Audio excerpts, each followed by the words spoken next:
마가복음 5장 2절입니다. 개역성경요. 배에서 나오심에 곧 더러운 귀신 들린 사람이 무덤 사이에서 나와 예수를 만나니라.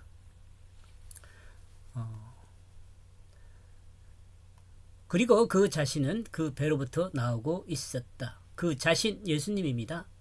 이제 그 풍랑을 만나서 힘들었던 그 상황에서 이제 밖으로, 배 밖으로 나오고 있습니다. 예수님은 많은 무리 앞에서 하나님 나라를 설명하기 위해 사용했던 그 물에 떠 있었던 배, 그 물에 떠 있었던 배죠. 제자들의 선택에 따라 제자들과 함께 항해했던 그 배, 그리고 풍랑으로 혼란스러웠던 제자들에게 풍랑으로 혼란스러운 상태에 있었던, 그래야겠네요.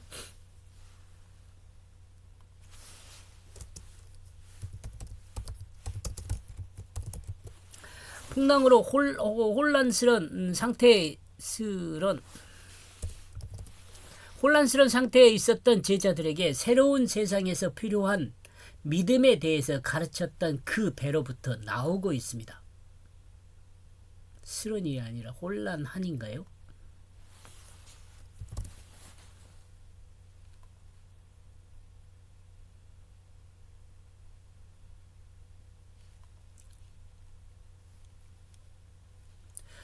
그는 바로 그 자신을 만났다. 그 무덤으로부터 귀신이 움직이는 사람이, 그러니까 사람이, 귀신 들린 사람이 예수님을 만났다. 그 말이에요. 그 자신 예수님이에요. 예수님의 배 안에서 나와 제일 먼저 만난 사람은 귀신 들린 사람이었습니다. 그것도 더러운 귀신이 들려 무덤 사이에 나온 사람이었습니다. 이 사람은 외형적으로는 인간의 모습을 가졌지만 실질적으로 이 사람을 움직이는 것은 귀신입니다. 이 사람은 무덤 사이에서 사는 사람이었습니다. 이 사람의 그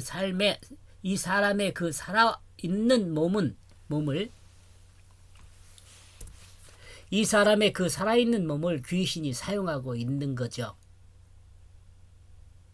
죄악인 자기중심으로 사는 사람도 아닙니다. 이 사람은 귀신의 종으로 살고 있습니다.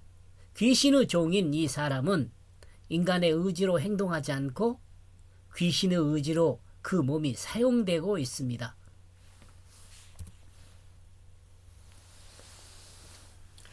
이 부분에 이 귀신에 의해서 몸이 사용된다는 부분 여러분 좀 신경 써서 좀 생각했으면 좋겠어요. 귀신에 의해서 사용되는 몸. 귀신이 주가 되는 거죠. 이 사람들은. 하나님 말씀이 주가 되지 못한 사람이죠.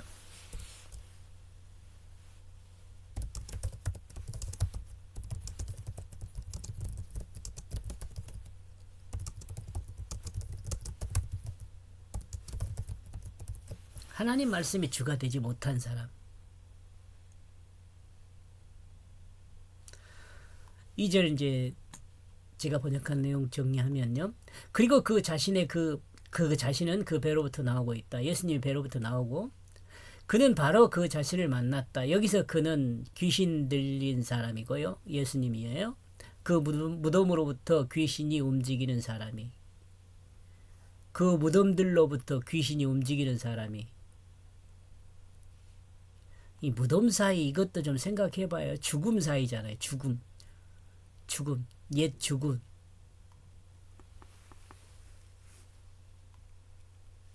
예수님은 그 배로부터 나왔고 귀신은 그 무덤으로부터 나와 서로 만나게 됩니다. 3절요. 5장 3절. 그 사람은 무덤 사이에 거처하는데 살고 있다는 말이에요. 이제는 아무도 그를 쇠사슬로 맬 수 없게 되었으니 5장 3절에서 5절 나와요. 이 내용이. 귀신 들린 사람은 상황을 설명하는 거죠. 그 사람은 그 무덤들 안에서 그 거처를 가지고 있다. 무덤 안에 거처를 가지고 있다. 세상의 모든 사람은 가장 구체화되고 가장 뚜렷하게 기억에 남아있는 과거에 기억한 그 소망으로 미래를 바라봅니다. 여러분 한번 생각을 해봐야 돼요. 나는 과연 어떤가? 나는 어떻게 내 미래를 바라보고 있는가? 이렇게 할 때 제가 생각할 때는 자신의 가장 구체적인 과거 기억 속을 통해서 그 미래를 보는 거죠. 현재 보는 거죠. 과거 기억을 통해서, 과거 경험을 통해서 현재 미래를 바라보는 거죠. 소망하는 걸 또 바라보는 거죠. 그 누구도 과거는 돌이킬 수 없는 시간입니다. 그러죠? 그 누구도 과거는 돌이킬 수 없어요. 그리고 과거에 현재가 있으며 또 과거와 현재를 더하여 미래를 바라보는 거죠. 뭐 당연한 이야기입니다. 그리고 과거는 시간과 함께 결론 지어진 내용이 더 이상의 진행이 없이 고정됩니다. 그죠? 시간의 진행이 과거는 시간 진행이 더 되지 않아요. 고정돼요. 또한 어떤 것에도 대상이 되지 않고 응답이 없으며 다만 현재나 미래의 판단과 해석을 기다릴 뿐이죠. 뭐 당연한 이야기입니다, 여러분.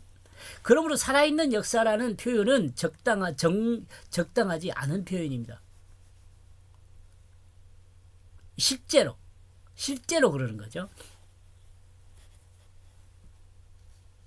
왜냐하면 역사는 고정되니까.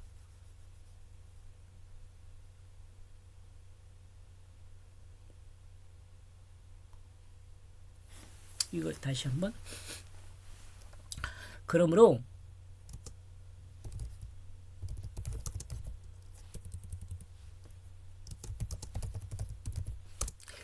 과거의 그 역사를 살아있는 역사라고 표현하는 것은 정당하지 않아요. 왜냐하면 이미 고정돼 있으니까 그 역사는. 해석에 의해서는 또 살릴 수도 있겠죠. 해석에 의해서는. 역사는 있음으로 현재와 미래를 탄생시키지만, 그죠? 제가 이게 있음이라고 표현하는 것은 그 어떤 사람 이야기한 것처럼 역사는 없다 그러잖아요. 기록된 역사는 역사가 아니다라고까지 이야기하잖아요. 해석된 역사는 역사가 아니다 그런 말이에요. 이런 말을 피하기 위해서 역사는 있음으로 현재와 미래를 탄생시키지만 과거 기억들로 이미 소비된 시간과 내용일 뿐입니다. 그러죠? 과거의 기억으로 이미 소비된 시간과 내용일 뿐이죠. 그런데 인간은 언제부터인가 행복이란 이름으로 과거를 만들어 가는 삶을 갑니다. 이제 이걸 설명하겠죠? 인연이라고 해야겠네. 과거 가장 행복했던 내용을 기억 속에 남겨두고 그 행복을 구체화하는 작업을 계속합니다.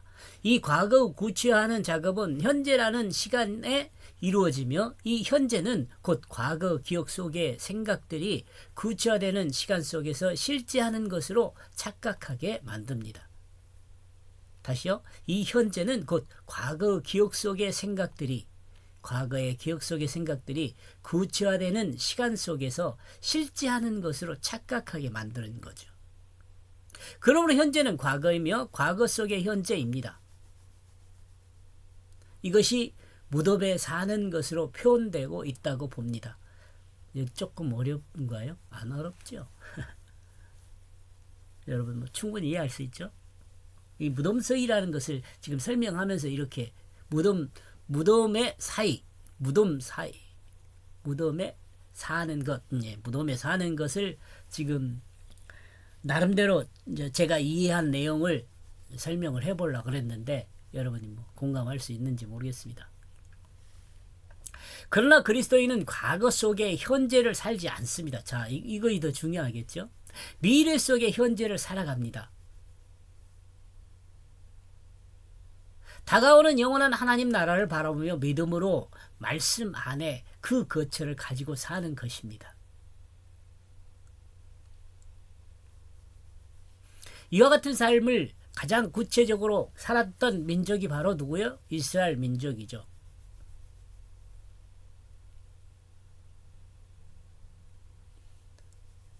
더욱이 아수르, 바벨론, 로마 식민 통치를 당한 이스라엘 민족은 다윗의 영광을 회복하기 위해 노력과 하나님 은혜의 역사를 기다리고 있습니다.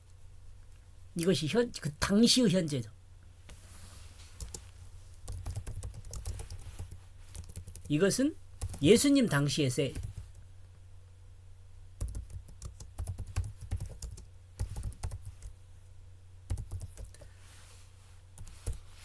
이것은 예수님 당시의 현재이죠.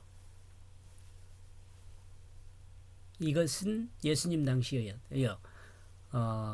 다윗의 영광을 회복하기 위해 노력하고 하나님의 은혜의 역사를 기다리고 있는 이 상태는 이것은 예수님 당시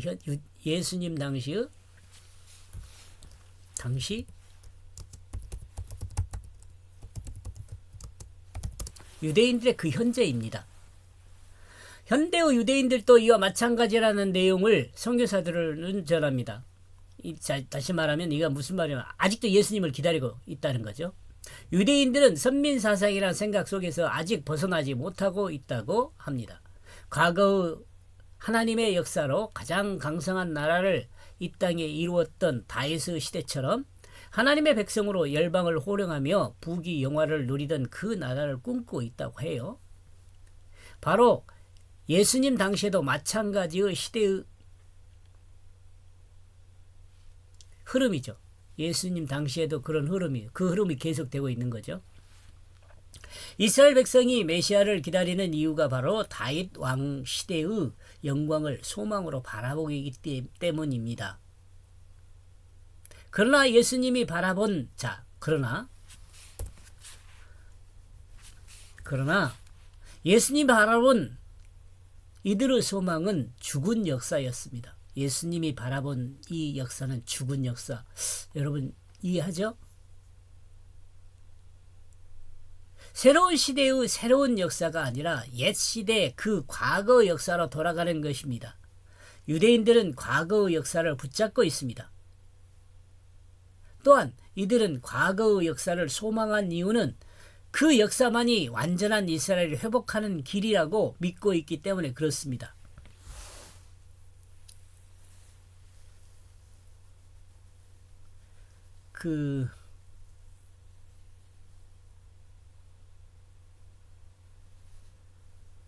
과거의 영광을 누리던 사람은 현재 좀 자신들이 좀 누리지 못하는 그 영광을 회복하기 위해서 수단과 방법을 가리지 않고 자신들의 일을 하려고 그러죠. 기득권들이 그래요.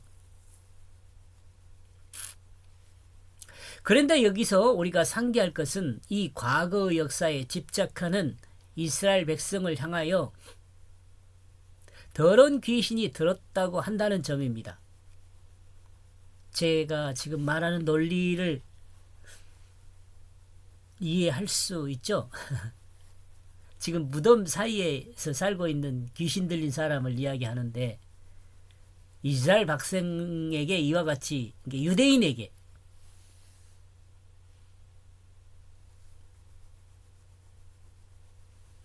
실제로는 유대인이죠. 예수님 당시니까.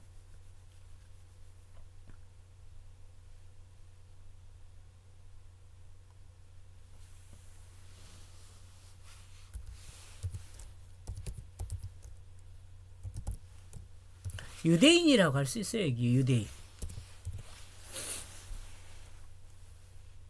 과거 역사에 집착하는 사람을 향하여 더러운 귀신들. 과거 역사에 이게 보수라고 할 수 있어요. 과거 역사들. 우리나라 상태는 보수주의자들이 되게 이런 사람들이죠. 보수주의자들.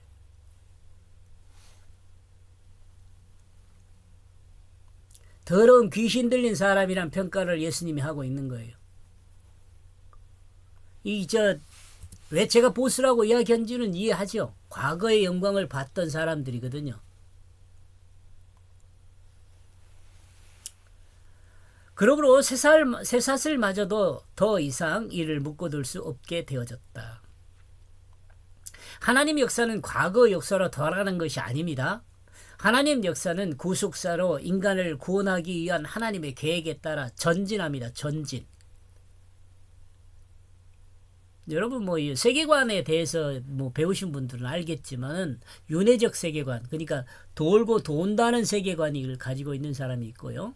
그 다음에 직선적 세계관, 역사는 계속 쭉 진행된다는 세계관이 있어요. 근데 기독교는 어떤 세계관이냐면 윤회적 세계관이 아니에요. 직선적 세계관이에요. 그리고 이 직선적 세계관은요, 시작이 있으면 끝이 있다는 세계관이죠.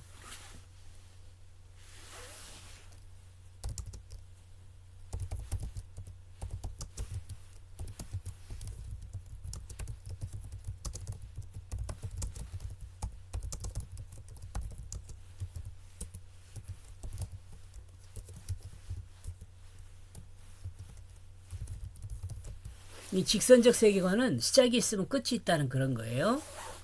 그러고 하나님 백성은 과거 지향적일 수가 없어요. 그죠? 하나님 백성은 과거 지향적일 수가 없어요. 미래 지향적이에요.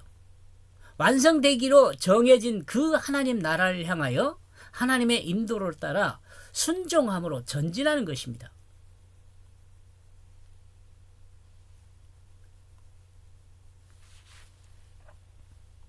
이해하죠?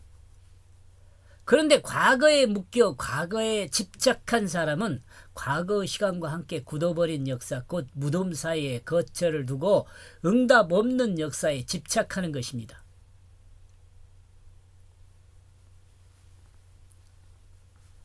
여기서 그르을은요,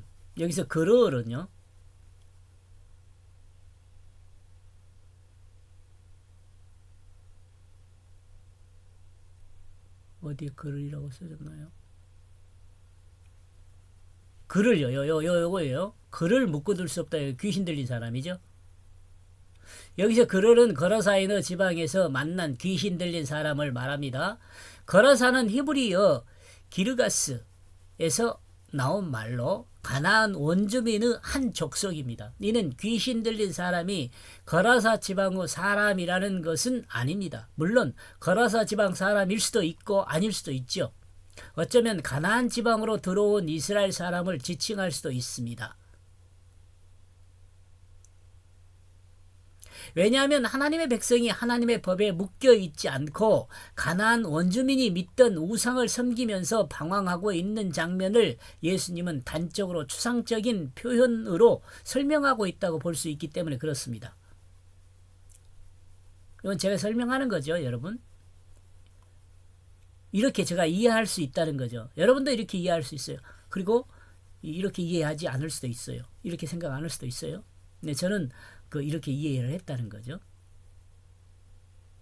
이스라엘의 현재 상황을 그대로 묘사하고 있을 수 있습니다. 유대인이라고 말했어요.